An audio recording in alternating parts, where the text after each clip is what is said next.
Hey, what's up, everyone? Morey Croson here, and today we're going to be going over the 5 best women's sprinting mechanics of all time. The main focus is going to be just that sprinting. It's not going to be so much about the accomplishments or the times or how well the individual sprinters did. To start off, we're going to have Marion Jones. She is a U.S. sprinter. I really, again, just wanted to look at top-end speed. Like, what is a great example of, for women and men as well, just sprinters in general, what is a great example of top-end speed and people that define that in a very high level form. I think Marion Jones is one of the best here, right? So we could see really good job of foot strike, right? And that's really what ends up being a big differentiator is the front side and the back side. And we see that within the top sprinters, they're able to get to this front side very effectively and pull down and strike the ground on the front part of the foot. So we could see great job striking with the leg straight, great job striking with on the front part of the foot, as well as being able to maintain a very upright position. The main reason I chose Marion Jones is because not only does she have great mechanics, but she also achieved great times. 10:75 is one of her best. So I feel like part of being able to really differentiate this is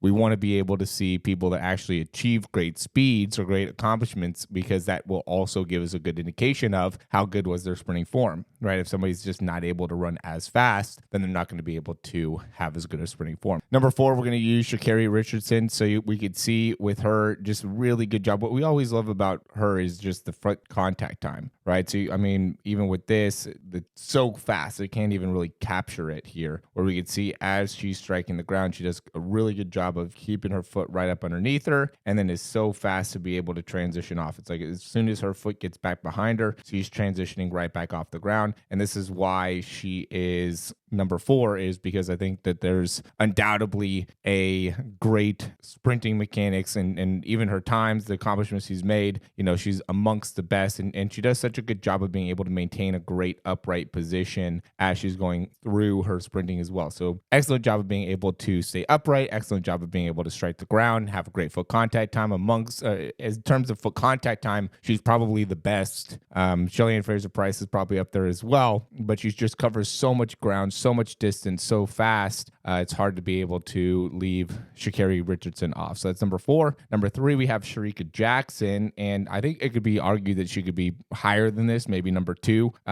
Excellent frontside mechanics, right? So much extension there in terms of how fast she's able to get that foot out in front. And what's great about when you really break this all down, she does a really good job of being able to keep that foot right underneath her hip. Okay, so that ends up being a big part of this. Is if you're going to be able to have great frontside mechanics, you have to be very effective at being able to get the foot back off the ground. And that a lot of times comes through the drive phase top end speed, right? So I see a lot of athletes that struggle getting to this upright position and getting their hips all the way through. And I think a lot of that has to do with how they're accelerating. So once you get in an acceleration position where you're kind of landing out in front of your body, that makes it so now it's harder for you to be able to, when you get to your top speed, change that. Okay, so when you're going and you're accelerating, it's really important for you to be landing with your foot underneath your hip to make it so then you can have the opportunity to land with your foot underneath you to be able to effectively push off and be able to run fast. So that's number 3, Shericka Jackson. So I want to say this, she does a great job with her arms as well, right? Very symmetrical with the arms and does a great job of pulling straight back. Gets plenty of action through the wrist, which I think is critical when it comes to being able to improve your speed. And then we have number 2 as Elaine Thompson-Herah. Obviously, if we have Shericka Jackson at number 3, that she would be the best option for number 2.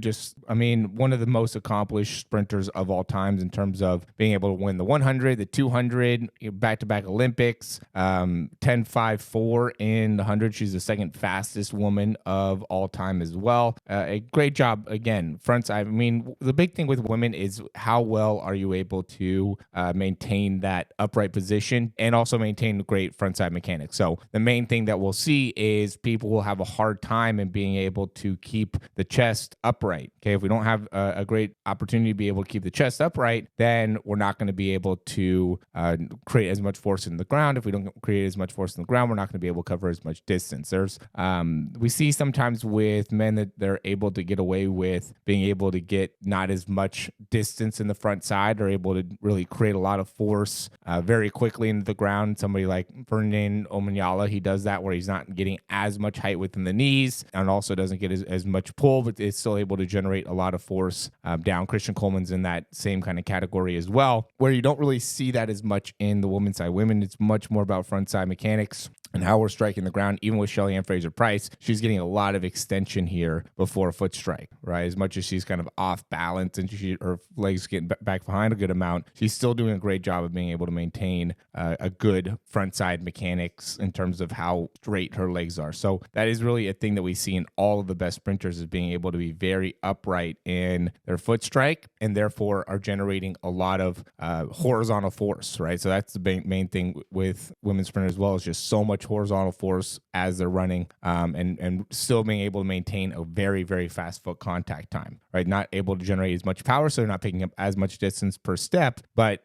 when we compare women and men, typically women actually have faster foot contact times than men on average amongst the fastest in the world. So you can see again here, really strong arms, right? And very straight leg as she's striking the ground. Excellent job landing on the front part of the foot. And number 2, obviously Elaine Thompson. And then number 1, we have the greatest ever here in Florence Joyner. I think this is the clearest. This ended up actually only being 10:54, covering so much distance per step. I think she was able to run the 100 in, if not the least amount of steps for women, amongst the least amount of steps. You could just tell when she's covering ground. She just covers so much ground so quickly. This is, again, in the Olympics here, 10:54. She just beats everyone by so much here. This is when she ran 10:49. This is the world record. Again, just beating everybody by so much. And the reason is because she's covering so much ground. Look at her legs. They're cycling about the same speed as the other women here, but she's just covering so much more ground on each one of these steps. And so, it's an easy decision to make her number 1. I know there's a couple like Marion Jones, even with Florence Joyner, there's some things about, their potential for using PEDs. We're just looking purely at who had the best top end speed and make those the top 5. So those are my top 5 best sprinting mechanics of all time. Hope you liked the information. If you did, you can click that thumbs up down below, subscribe to the channel. If you have any questions, comments, or recommendations, you can leave those down below. And as always, guys, we appreciate you guys, supporting the channel and watching these videos. We do have a lot of things within our description that will get into how you can get some of these mechanics and what you need to do within your training, get breakdowns, make it so you could actually make improvements within your own sprinting. So it's important, I think, to be able to look and get coached and see some of the best sprinters in the world to be able to then make the adjustments and make the improvements. But it's also, I think, important to get some coaching behind it and make it so you have some specific things that you're working on in order to get the results you want.